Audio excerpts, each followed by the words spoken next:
दोस्तों, रतनलाल बोल रहा हूं। काम की बात में आपका स्वागत है और पेश है अंबेडकरनामा। पिछले हफ्ते रामानुजाचार्य की मूर्ति स्थापित हुई और वो भी करोड़ों रुपए की।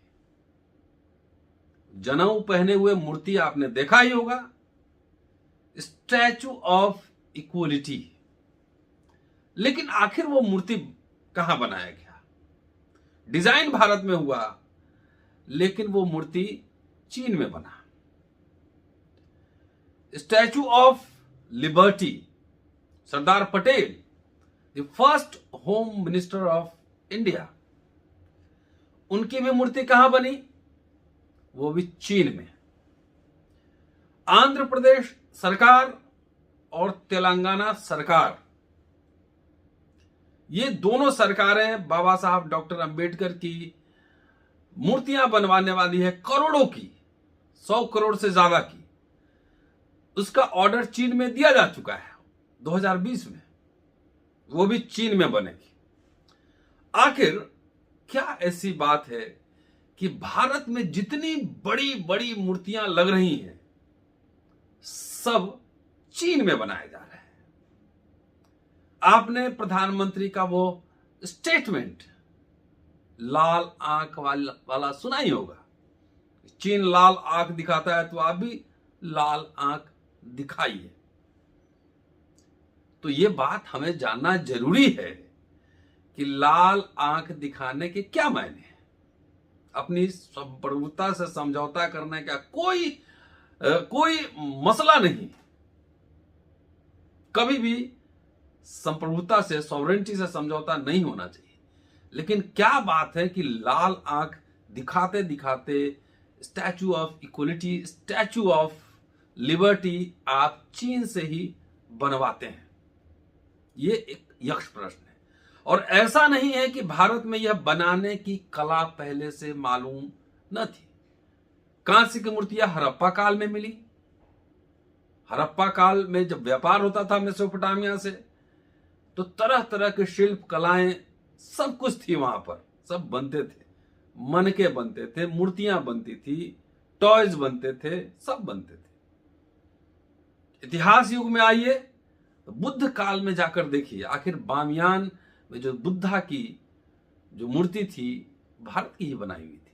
जितने बुद्धिस्ट स्तूप देखिए, बुद्ध की मूर्तियां देखिए, पटना म्यूजियम चले जाइए, कुर्किहार चले जाइए, किसी भी म्यूजियम में चले जाइए, यक्षिणी की मूर्तियां देखिए, ये सब भारत में ही तो बनती थी।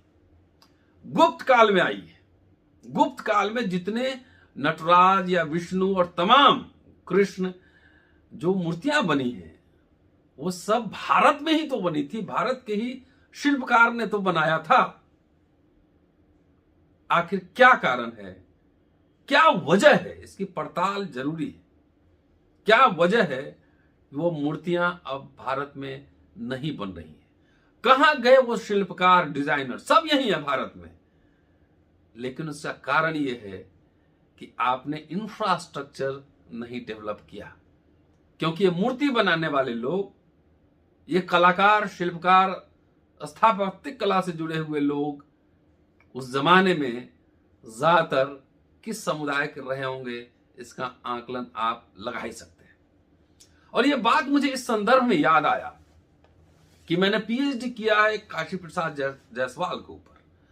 और काशी प्रसाद जायसवाल 1905 में ऑक्सफोर्ड में पढ़ते थे और भारत के पहले ऐसे पिछड़े समुदाय के इतिहासकार थे जो ऑक्सफोर्ड में पढ़े, इतिहास पढ़े, लॉ पढ़े और बड़े इतिहासकार, साहित्यकार हुए। उन पे मैंने पीएचडी की 6 किताबें पब्लिश कर चुका हूं। और मेरे जहन में आई कि उन्होंने एक लेख लिखा था सरस्वती में 1905 या 6 में। वो लेख मैं आपसे साझा करूं।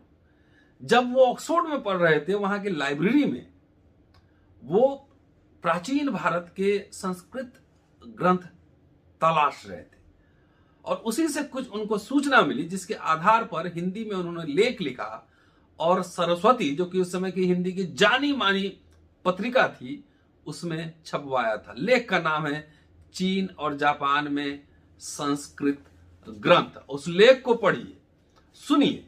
और ये मूर्तियां क्यों यहां आ रही हैं बन के चाइना से, उस संदर्भ समझ में आएगा कि हमने विकास किया है कि सिर्फ आंख दिखाते रह गए, कि हमारा ह्रास हुआ है, अवनति हुई है। ये हम सबको, आप सबको तय करना है।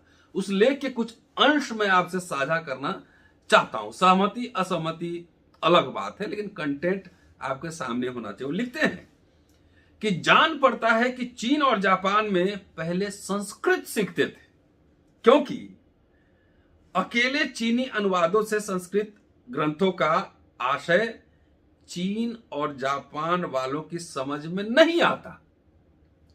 मालूम होता है कि संस्कृत के वाक्य को वे कंठस्थ कर लेते थे और उनका पाठ करते थे।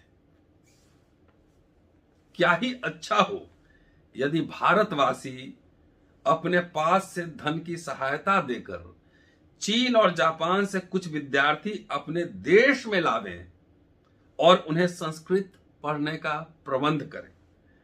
वे लोग अब संस्कृत प्रायः बिल्कुल भूल गए हैं। संस्कृत सीखने से उनके हृदय में हमारी पुरानी सभ्यता का आदर भाव जरूर उत्पन्न होगा। आजकल तो विदेशियों से सुनकर वे भी हमें जंगली समझने लगे हैं। संस्कृत यद्यपि मृत प्राय है, तथापि जो उसमें डूबता है वह हमारी तरफ झुके बिना नहीं रह सकता।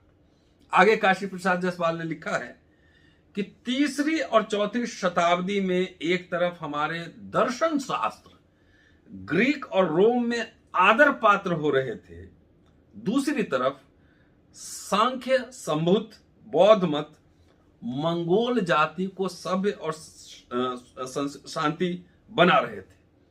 धन्य थे कुमार जीव आदि जिन्होंने घोर कष्ट सहकर भी एक बहुत बड़े भूभाग पर भारतीय धार्मिक और दार्शनिक भावों के बीज वपन किए, बीज रोपे। आजकल के पादरियों की तरह धर्मोपदेश के बहाने औरों की राजनीतिक स्वाधीनता पर दांत लगाना कुमार जीव जैसे सात्विक साधुओं को स्वप्न में भी ख्याल नहीं आया होगा।